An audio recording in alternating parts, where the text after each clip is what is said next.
నిజానికి నేను కూడా ఇప్పుడు చంద్రముఖిని కాదు, కానీ ఇక్కడ మాట్లాడే ధైర్యం కోసం అంబేద్కర్ని ఆవాహన చేసుకోవాల్సిన ఇది కనిపిస్తుంది నాకు. అదొక్కటి హోప్గా అనిపిస్తుంది. ఎందుకంటే ఆయన 90 ఏళ్ళ క్రితం ఈ ప్రసంగ పాఠాన్ని తయారు చేసుకున్నప్పుడు స్టార్టింగ్లోనే ఆయన ఈ మాట అంటారనమాట.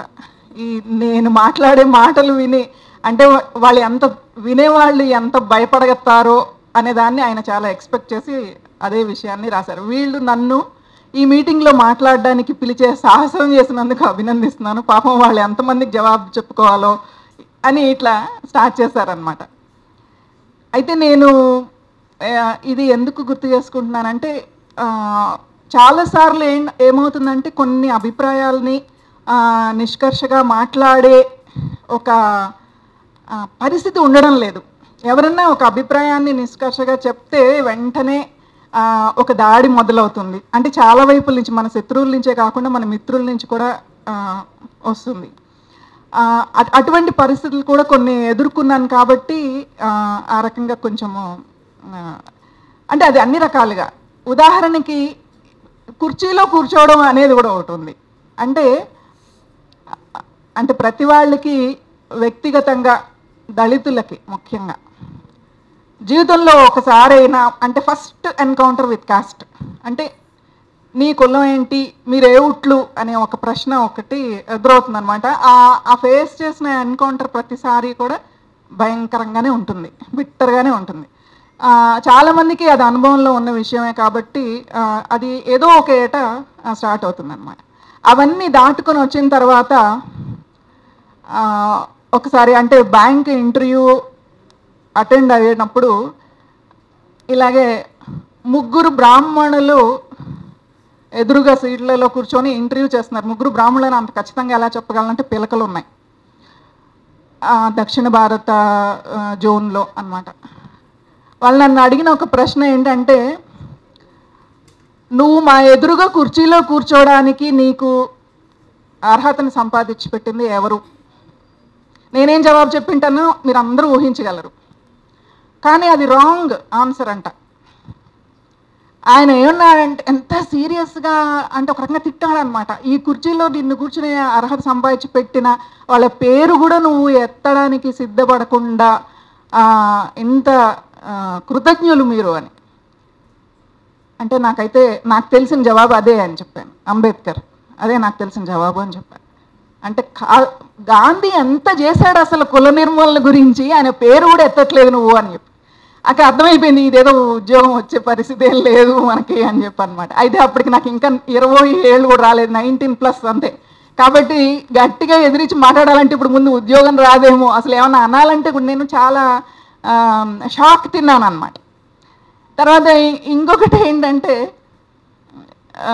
అంటే మామూలుగా అసలు ఆ తరమంతా అంటే మా నాన్న అమ్మల ఆ తరమంతా కూడా అంబేద్కర్కి అని చాలా ఐడియలైజ్ చేసేటటువంటి ఒక ఇది ఉంటుంది. అంటే అందరూ వెల్ డ్రెస్డ్.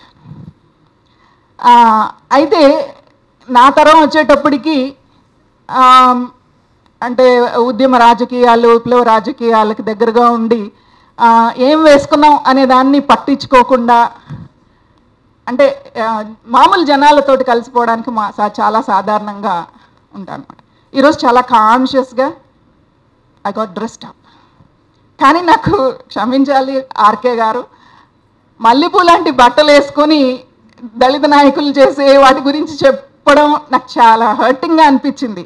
దళితులు అధికారం చేతిలోకి వచ్చిన తర్వాత ఇట్లాంటి దరిద్ర పనులు చేస్తున్నారని చెప్పండి డైరెక్ట్గా. బట్టల మీద ఎందుకు why are you so judgmental, ఎందుకు మాకు రైట్ లేదా అనేది ఇప్పటికీ మాట్లాడాల్సిన ఎందుకు వస్తుంది అని. Actually I'm not very particular, ఇలాంటి డ్రెస్సే వేసుకోవాలని నాకేం లేదు, కానీ కాన్షియస్గా జస్ట్ ఎందుకంటే ఆయన ఎప్పుడు ఎందుకు అసలు మనము వేరే వాళ్ళకి మనకి ఎందుకు తేడా అంటే అప్పుడు ఒక ప్రత్యేక పరిస్థితి ఉంది. అంబేద్కర్ ఆ మాటలు చెప్పినప్పటికీ ఏంటంటే దళితులుగా ఐడెంటిఫై అవ్వాలి కాబట్టి వాళ్ళు చేతికి నల్ల రంగు దారాలు కట్టుకోవాలి, స్త్రీలు అయితే ఒక పద్ధతిలోనే చీర కట్టుకోవాలి. కాబట్టి దూరం నుంచి చూడగానే వీళ్ళు అంటరాని వాళ్ళు అని అర్థం కావాలి. కాబట్టి అది సమాజం అప్పుడు కొన్ని నియమాలు పెట్టింది. మీరు ఇలాగే ఎందుకు ఉండాలి, అసలు మనకి అందరిలాగే ఉండండి ఆ తేడాను మనం ఏం చూపించక్కర్లేదు అని ఆ మీటింగ్ అయ్యేలోపు డ్రెస్ చేంజ్ చేసుకొని అందరు స్త్రీలాగా మామూలుగా చీర కట్టుకొని రండి అని కూడా ఆయన చాలా ప్రోత్సహించారు. అంటే సరే over a period of time ఏమైందంటే అంబేద్కరే చెప్పినట్టు అది మన సమాజంలో అందరికీ ఉన్నటువంటి ఒక అంటే రెండు డబుల్ ఎడ్జ్డ్ నైఫ్ ఏంటంటే అది అనుకరణ అనేది. ఆ అనుకరణ అనేది ఎంత దూరంగా తీసుకెళ్ళిపోయిందంటే మనుషుల్ని అంటే దేన్ని అనుకరిస్తున్నాం, ఎందుకు అనుకరిస్తున్నాం, అవసరమా కాదా అనే స్పృహ లేకుండా అనుకరణ అనేది అవ్వడం వల్ల ఏం జరిగింది అనేది మాట్లాడుకుంటే మనం ఈ పుస్తకంలోని విషయంలోకి వచ్చేస్తాం. మనం చాలాసార్లు అంబేద్కర్ని కోట్ చేసేటప్పుడు ఏం చేస్తామంటే ఒకసారి అవుట్ ఆఫ్ కాంటెక్స్ట్ కూడా అలా కోట్ చేసేస్తూ ఉంటారు. కానీ ప్రధానికి దాని వెనకాల ఏదో ఒకటి ఉంటుంది కదా, ఒక కంటిన్యూషన్లో వాళ్ళు చెప్పింటారు. అందులో ఒకటి ఏంటంటే దడి కట్టుకున్న కులమే వర్గం అని అంబేద్కర్ అనడంలో ఏంటి ఆయన ఎక్స్ప్లెయిన్ చేసిన విషయం అంటే అందులో అంటే మొదట అన్నీ కూడా వర్గాలుగానే ఉన్నాయి, కులాలన్నీ వర్గాలే. కులం అని పిలుస్తున్నప్పటికీ కూడా కులాలు వర్గాలు వేరు కాదు. ఎందుకంటే ఏ వృత్తి ఎవరు చేస్తే వాళ్ళు ఆ కులం అంటే పౌరోహితం చేసేవాళ్ళు బ్రాహ్మణులు, పోరాడే వాళ్ళు యోధ వర్గం క్షత్రియులు, అలాగే వ్యాపార వర్గం వైశ్యులు, సేవ రంగంలో ఉన్నటువంటి వాళ్ళందరూ శూద్రులు అనేటటువంటి ఇది ఉంది. మరి అయితే ఏంటి తర్వాత ఎప్పుడు ఎలా వచ్చాయి కులాలు అనేది ఎక్స్ప్లెయిన్ చేసేటప్పుడు మళ్ళీ మనం ఇంకొక కోట్ చెప్తూ ఉంటాం ఎప్పుడు. అదేంటంటే అంటే కులాలు మనువు తీసుకురాలేదు, మనువు కంటే చాలా ముందు నుంచే కులాలు ఉన్నాయి. ఈ మాట కూడా ఆయన అన్నారు. అయితే ఇది మనం చెప్తూ ఉంటాం కానీ అయితే ఏంటి మనువు చేసింది ఏంటి అది కూడా మనం మాట్లాడకపోతే ఇబ్బంది అవుతుంది. మనువు చేసింది ఏంటంటే అంబేద్కర్ చెప్తారు అంటే వర్గాలుగా ఉన్నటువంటి సమయంలో ఏంటంటే అందరూ చదువు కోసం గురుకులాలకు వెళ్ళేవాళ్ళు. గురుకులాలకు వెళ్ళిన తర్వాత వాళ్ళకి అన్ని రకాల విద్యలు నేర్పించిన తర్వాత ఎవరు దేంట్లో ప్రావీణ్యం సంపాదిస్తే వాళ్ళు ఆ కులం అని గురువు నిర్ణయించేవాడు అని. కాబట్టి ఒకే కుటుంబంలో బ్రాహ్మడు ఉండొచ్చు, వైశ్యుడు ఉండొచ్చు, శూద్రుడు ఉండొచ్చు, ఎవరు ఏమవుతారు అనేది గురువులు నిర్ణయించేవాళ్ళు. మనువు చేసినటువంటి ఒక అమెండ్మెంట్ ఏంటంటే ఆ స్మృతిలో తెచ్చినటువంటి మార్పు ఏంటంటే వంశపారంపర్యంగా ఉండాలి కులం అనే అటువంటిది చేశాడు. కాబట్టి బ్రాహ్మణుడి కొడుకు ఏం చేసినా కూడా అతను బ్రాహ్మణుడే అవుతాడు. అంటే ఇక్కడ కులం అనేది తండ్రి ద్వారా నిర్ణయం అవుతుంది అనేది మేజర్గా చేసిన విషయం అని. అయితే నేను మొత్తం ఈ పుస్తకంలో ఉన్న విషయాలన్నీ చెప్పడం కాకుండా మన చర్చకు ఉపయోగపడే విషయం చెప్తాను. అలాగే 90 ఏళ్ల క్రితం దాదాపు ఈ పుస్తకాన్ని అంటే ఈ ప్రసంగ పాఠాన్ని అంబేద్కర్ రాశారు. అప్పటికి ఇప్పటికీ వచ్చినటువంటి మార్పు ఏంటనేది ఇంతకుముందు సార్ చక్రధర్ గారు కూడా అన్నారు. అంటే ఆయన లైట్గా అన్నారు, దాన్ని నేను సీరియస్గా ఇక్కడ డిస్కస్ చేస్తున్నాను. అంటే ఏంటి బ్రాహ్మణవాదం నాకు అర్థం కాలేదు. అంటే బ్రాహ్మణీయ భావజాలం ఏంటి అని అంటే ఇప్పుడు ఈ అంటరానితనం కానీ లేకపోతే అంటే ఈ రకమైన ఆధిపత్యం అంతా బ్రాహ్మణ కులంలో పుట్టిన వాళ్ళే చేయనవసరం లేదు. మీకు నేను చాలా తేలికగా చెప్పడానికి ఒక తాజా అనుభవం కూడా చెప్తాను నేను. ఇప్పుడు జైల్లో మనకి అంటే కుల వ్యవస్థ చాలా బ్రహ్మాండంగా మనకి అక్కడ కనిపిస్తుంది. అంటే వృత్తుల రీత్యా అంటే ఆ కులాన్ని బట్టి అక్కడ అంటే పని చేయవలసిన వాళ్ళు అంటే శిక్ష పడిన వాళ్ళు పనులు చేయాలి. ఆ పనులు చేసేటప్పుడు లేదా ఈవెన్ అండర్ ట్రయల్స్కి కూడా పనులు చెప్పేటప్పుడు ఏంటంటే వాళ్ళ కులాన్ని బట్టి వాళ్ళకి ఇవ్వడం.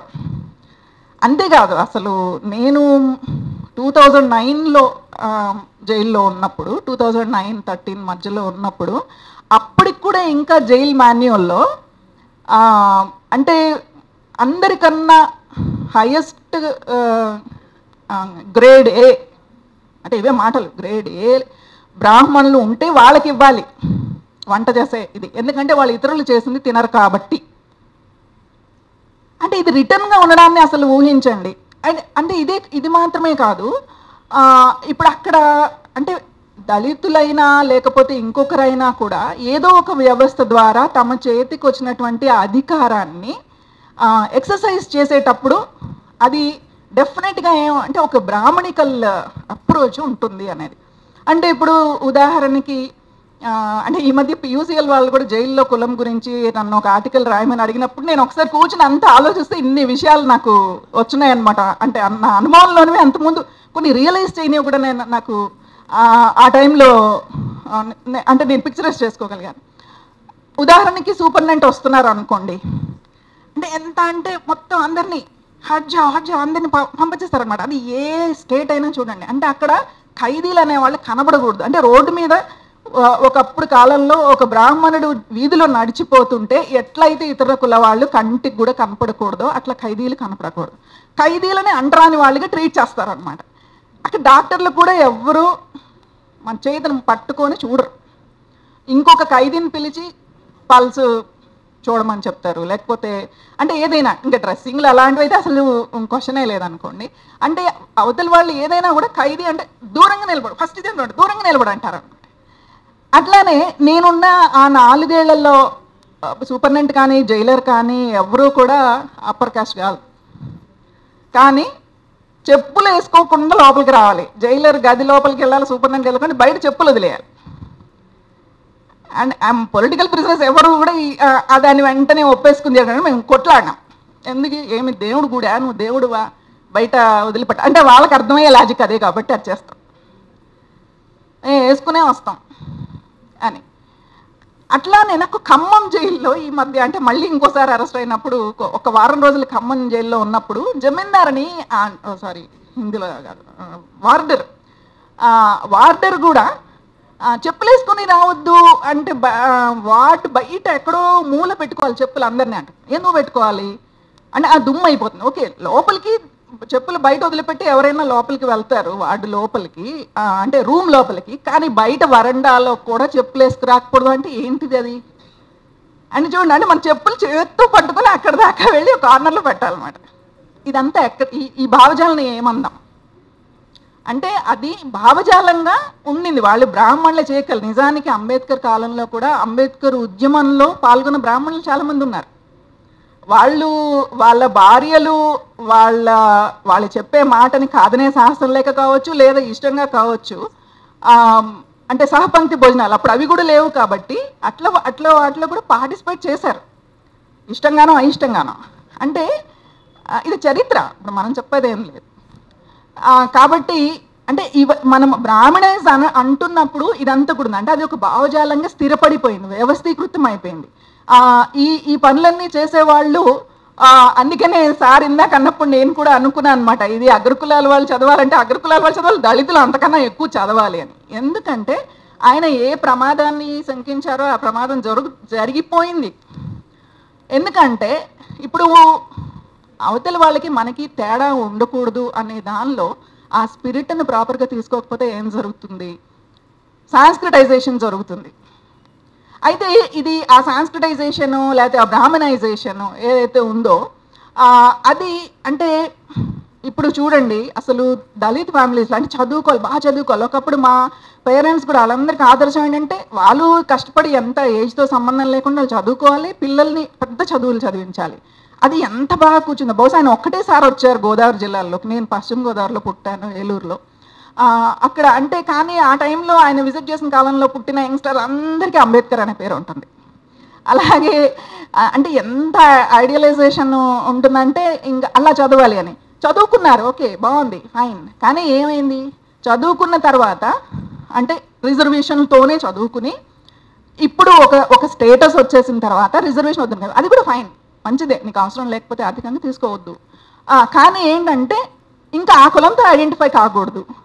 అది పక్క వాళ్ళకి అర్థం కాకుండా ఉండడానికి ఏంటంటే ఒక చిన్న గృహప్రవేశం చేయాలనుకోండి, హోమం చేస్తున్నారు. ఓకే ఆవునిలో ఇంటి లోపల నుంచి తీసుకు ఇవన్నీ అసలు దళితులు చేయడాన్ని జస్ట్ ఇమాజిన్.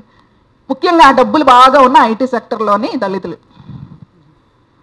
అంటే అసలు ఇవన్నీ చాలా షాకింగ్గా ఉన్నాయి నాకు. అంటే ఏంటి ఇలా అయిపోతుంది. అలాగే పండుగలకి ఏమాత్రం కూడా ఒక ఫ్యామిలీ అఫైర్ కాదు. అంటే ఇంట్లో ఏదో చేసుకుని వాళ్ళు అంటే మతాన్ని ఫ్యామిలీకి పరిమితం చేయడం లేదు, చేయకుండా ఏంటంటే సామూహికంగా ముఖ్యంగా ఈ అపార్ట్మెంట్స్లో ఉండి ఈ కల్చర్లో ఏమైపోతుందంటే అన్నీ సామూహికంగా చేయాలని ఎక్కడ లేని ఇవి తీసుకొచ్చేసి ఆ వ్రతాలు పూజలు అసలు ఎంత అంటే ఇంకా అసలు చాలా అంటే చిన్న చిన్న విషయాలు కూడా చూస్తుంటే ఏంటంటే ఏమైపోతుంది బాబాయ్ అని అనిపించింది అనమాట నాకు. అందుకని కూడా అసలు మోహన్ ఇటువంటి ప్రయత్నం అంటే సింపుల్గా ఉండడం వల్ల ఏమవుతుందంటే ఈజీగా చదివేస్తారు. అంటే నేను కూడా ఫస్ట్ చదివినప్పుడు కొంచెం కష్టపడ్డాను. ఇటువంటి ప్రయత్నం నేను కూడా చేశాను, నాకు కూడా చేసే అవకాశం వచ్చింది. ఇందాక మిత్రులు అన్నారు మహిళల గురించి కూడా రాశారని. అటువంటి ప్రయత్నం హెచ్బిటి చేసినప్పుడు నాకు ఆ ఆఫర్ ఇస్తే నేను కూడా కొన్ని అలా చేశాను. దాన్ని ఫెమినిస్ట్ అంబేద్కర్ అని చెప్పి వేశారు. అంటే మహిళల గురించి సందర్భంలో ఆయన మాట్లాడినవన్నీ కూడా ఏరి మళ్ళీ రీట్రాన్స్లేట్ చేసి డెఫినెట్లీ మోహన్ గారు చాలా బెటర్ జాబ్ చేశారు. బహుశా నేను మళ్ళీ ఇంకోటి అలా చేస్తే ఇంకా అలా సింపుల్గా చేయాలని డెఫినెట్గా ఆలోచిస్తాను. ఆయన చాలా వరకు పదాలు ఇంగ్లీష్లో కూడా అట్లా బ్రాకెట్లో ఉంచారు. అయితే నాకు ఒక్క సజెషన్ అంటే చివరిలో చెప్పాలనుకున్నాను, కానీ నిజానికి నేను ఈ పుస్తకాన్ని పొద్దున్నే చదవడం మొదలుపెట్టాను. అంటే ఎందుకంటే నేను ఆల్రెడీ నా కంటెంట్ అవన్నీ నాకు తెలుసు, నేను చాలాసార్లు చదివాను. కాబట్టి అయిన అనువాదం ఎలా ఉందో చూడడానికి మాత్రం నేను ఈ పుస్తకం చదవాలి. ఎందుకంటే చాలా ఫ్రెష్గా కూడా ఉంది నాకు ఈ కంటెంట్. ఇదివరకే ఒక నెల క్రితం కూడా నేను ఈ విషయాల మీద మాట్లాడాను కాబట్టి. సో నేను చెప్పదలుచుకుంది ఏంటంటే మొదలు పెట్టానా కంటిన్యూస్గా చదివేస్తాను. అంటే అది అసలు యాక్చువల్లీ నేను ఆయనకు చెప్పాలనుకున్న నా కాంప్లిమెంట్. ఎందుకంటే ఒక సీరియస్ పుస్తకాన్ని ఎప్పుడూ వన్ సెట్టింగ్లో పూర్తి చేయము, ఒక నావెల్ చదివేస్తాం అలాగా. కానీ అలా హాయిగా చదువుకు వెళ్ళిపోయేటట్టుగా చేశారు. అందుకు నేను అభినందిస్తున్నాను. ఎందుకంటే ముఖ్యంగా ఈ జనరేషన్కి అన్నీ సింపుల్గా ఉండాలి, కొంచెం కూడా కష్టపడే నేచర్ లేదు. నిజానికి సైన్స్ పదాలు ఉంటాయనుకోండి, అవి కాంప్లికేటెడ్గా ఉంటాయి, అయినా కూడా వాటిని అర్థాలు తెలుసుకోవాలి అంటే పక్కన వాళ్ళని అడగడము, డిక్షనరీలు చూడడము, ఇంకా ఏదన్నా కష్టపడాలి కదా వాటిని చేసుకోవడానికి. కానీ ఇలాంటి విషయాలకి కష్టపడదలుచుకోరు. ఈజీగా అంటే అరటిపండు వచ్చేసి నోట్లో పెట్టేసి మింగి కూడా పెడితే మంచిదే అనేటట్టు ఈ జనరేషన్ ఉంది. కాబట్టి ఇలాంటి పుస్తకాలు చాలా ఇంకొకటి ఏమవుతుందంటే వెతుక్కుని కూడా చదవాల్సి వస్తుంది. నాకు ఈ మధ్య అంటే యాక్చువల్లీ ఫెమినిస్ట్ అంబేద్కర్ అనే పేరు చూసి నన్ను బెంగాల్ నుంచి కొంతమంది మిత్రులు అడిగారు, నువ్వు ఈ మధ్య అంబేద్కర్ ఏదో నువ్వు ట్రాన్స్లేట్ చేసావు ఫెమినిస్ట్ అంబేద్కర్ అని విన్నాము, మాకు ఆ పుస్తకం కావాలి అని. అంటే అప్పుడు చెప్పిన తెలుగులో ఉంది, దానికి పబ్లిషర్స్ ఎందుకు పెట్టారంటే ఆ కాలంలోనే ఇట్లా ఆలోచించగలిగారు కాబట్టి ఆ పేరు బాగుందని అలా పెట్టారు అని. నేను అప్పుడు అన్ని ఇంగ్లీష్లో ఉన్న ఒరిజినల్స్ అన్నీ వాళ్ళకి పంపించాను. ఇది బెంగాలీలో కూడా మీరు తెస్తే చాలా బాగుంటుంది, రావాలి అన్ని భాషల్లో అని. అంటే ఒకటే ఇప్పుడు ఆల్రెడీ ట్రాన్స్లేషన్స్ ఉండొచ్చు, కానీ ఇప్పుడు ఉదాహరణకి చూడండి ఇది వేర్వేరు చోట్ల ఉంటుంది. ఎందుకంటే క్రానలాజికల్ ఆర్డర్లో పెట్టారు కాబట్టి వాల్యూమ్స్లో మనకి కులానికి సంబంధించి ఇవి రెండు చాలా ఇంపార్టెంట్. కులం పుట్టుక గురించి, కుల నిర్మూలన గురించి, ఈ రెండు ఒకటే దగ్గర ఉండడం చాలా హాయిగా ఉంటుంది. కాబట్టి 4 కాదు ఇంకో 10 అనువాదాలు వచ్చినా కూడా ఈ పుస్తకం ఎక్కడంటే అక్కడ ఈ పుస్తకమే కాదు, అందులో ముఖ్యమైన విషయాలన్నీ కూడా ఇలా రావాలి. చిన్న చిన్న పుస్తకాలుగా వచ్చినప్పుడు, సబ్జెక్ట్ వైజ్ వచ్చినప్పుడు ఈజీగా ఎవరైనా సరే దాన్ని అలా టక్మని తీసుకొని చదివేయగలుగుతారు కూడా. అయితే ఈ పుస్తకానికి ఇంకా రెలవెన్స్ ఉందా అనే సందేహం బహుశా ఎవరికి రాదని నేను అనుకుంటున్నాను. ఎందుకంటే మొహం మీద కొట్టినట్టు ఈ పుస్తకాన్ని ముందు మాట రాసిన శేషు కులవా అదేంటి అని అడగాల్సినటువంటి పరిస్థితిలో ఉండాల్సిన మనం ఇంకా ఈ పుస్తకాన్ని అర్చేసుకోవాల్సిన పరిస్థితిలో ఉన్నాము అని మొదలుపెట్టాడు. అందుకంటే అసలు ఈ పుస్తకాన్ని ఇలా చదవబోతే పొద్దున్నే పేపర్ చూస్తే ఆల్రెడీ ఇంకొక కులోన్మాద హత్య ఎవరు చేశారు, మళ్ళీ అక్కడికే సార్ ఇందాక అన్నట్టు. అంటే ఎవరు బ్రాహ్మణులు వచ్చేసి ఇప్పుడు చంపేయడంలా, అంటే ఎక్కువ తక్కువ అని కాదు, ఆ కులం కాకపోతే చాలు చంపేయడం అనే ఒక ఉన్మాద స్థితికి ఈరోజు సమాజం వెళ్ళిపోయింది. అంటే మన పిల్లల్ని మనమే చంపేసుకోవడం, ఒకవేళ అవతల వాడిని చంపేంత శక్తి లేని మనిషి అయితే ఆ ఆడపిల్ల తల్లిదండ్రులే ఆడపిల్లని చంపేస్తున్నారు. అంటే వాడెవడో మన మధ్య కులాలు చిచ్చు పెట్టి మనల్ని కులాలుగా విడదీస్తే మనం ఒకరినొకరిని చంపుకునేటటువంటి ఒక స్థితి ఈరోజు హిందూ మతోన్మాదులు కల్పించారు. అది చాలా భయంకరమైన పరిస్థితుల్లో ఉంది, మీ అందరికీ తెలుసు కూడా. అయితే నేను ఆ జనరల్ విషయాలే కాకుండా ఇందులో కొన్ని విషయాలు, అంటే ఇప్పుడు ఈ పుస్తకాన్ని జస్ట్ చదివి మనం ఆగిపోవడం కాదు. అంబేద్కర్ అంటే కొన్ని అంబేద్కర్ పట్ల జరుగుతున్నటువంటి కొన్ని అంటే ఏమనాలి అంటే జరగకూడనివి, అంటే మనమే అంబేద్కర్ని ఒక ఐకాన్ లాగా చూడడము, అంటే ఒక విగ్రహం పెట్టేసి ఎవరు ఏమన్నా ఇంత మాట అనకుండా కాపాడుకోవడం మాత్రమే అంబేద్కరిజమా, ఆయన కోరుకున్నది అదేనా, అది కూడా మనం ఆలోచించాలి. ఎందుకంటే అసలు మనం అనుకున్న అభిప్రాయాన్ని అంటే ధైర్యంగా చెప్పడం. ఇప్పుడు నిజానికి ఆయన అదే అంటారు ప్రతిసారి, ఆయన మాట్లాడినప్పుడు అదే అనమాట, నేను మాట్లాడే మాటలు మీకు ఎవరికి నచ్చవు, చాలామందికి పిచ్చి కోపం వస్తుంది, ఏదన్నా చేయాలనిపిస్తుంది, కానీ అదే రియాలిటీ కాబట్టి నేను మాట్లాడుతున్నాను ప్రతి సందర్భంలో. నిజానికి ఆయన అలాంటి భయంకరమైనటువంటి క్రిటికల్ సమయంలో మాట్లాడారు ఇవన్నీ అని నేను చాలాసార్లు అనుకునేదాన్ని. మనకు కూడా ఇప్పుడు అలాంటి పరిస్థితి వచ్చేసింది, ఎక్కడ మాట్లాడాలన్నా 10 సార్లు ఆలోచించే పరిస్థితి మనకి చాలా ఘోరంగా వచ్చింది.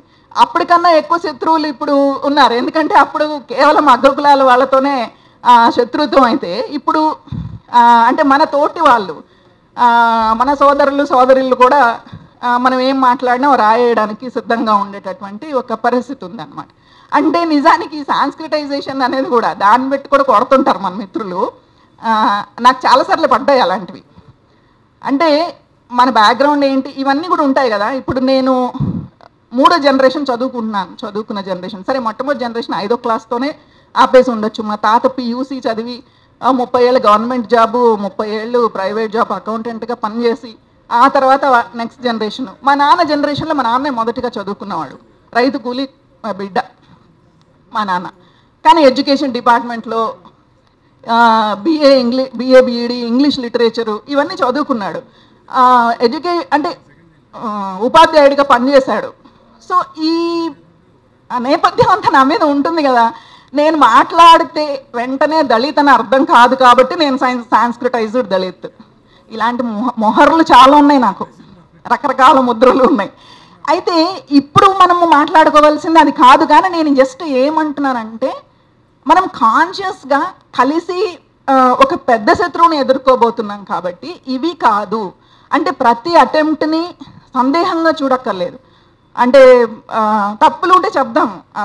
మీరు కమ్యూనిస్టులు మొదటి నుంచి కూడా అంటే సమాజం మారితే ఆటోమేటిక్గా కులం పోతుంది అన్న తప్పు చెప్దాం, తప్పకుండా చెప్దాం, దాన్ని స్వీకరించాల్సిందే, అందులో ఏమీ లేదు. అంటే ఇట్లాంటి విషయాలు మాట్లాడుకోవాలి. అలాగే నేను మొట్టమొదటి అనువాదం చేసినప్పుడు అంబేద్కర్ ఆర్టికల్ పుస్తకంగా వచ్చినప్పుడు వెంటనే ఫేస్బుక్లో కొందరు దళిత మిత్రులు రాశారనమాట, ఇప్పుడు ఏదో ఒక అంబేద్కర్ పుస్తకం ట్రాన్స్లేట్ చేసేసి పెద్ద విప్లవోద్యమం కూడా ఇది పట్టించుకుందని అని క్లెయిమ్ చేసుకో. ఎక్కడ క్లెయిమ్ చేసుకున్నాను? అంబేద్కర్ ఎవరి సొత్తు కాదు కదా, ఇది అందరిలోకి నిజానికి సంతోషపడాలి కదా. చేయనప్పుడు చెయ్యలేదన్నప్పుడు, చేసినప్పుడు ఆహ్వానించాలి కదా. నేనేం ఒక కమ్యూనిస్ట్ పార్టీ తరఫున చేయలేదు ఆ అనువాదం.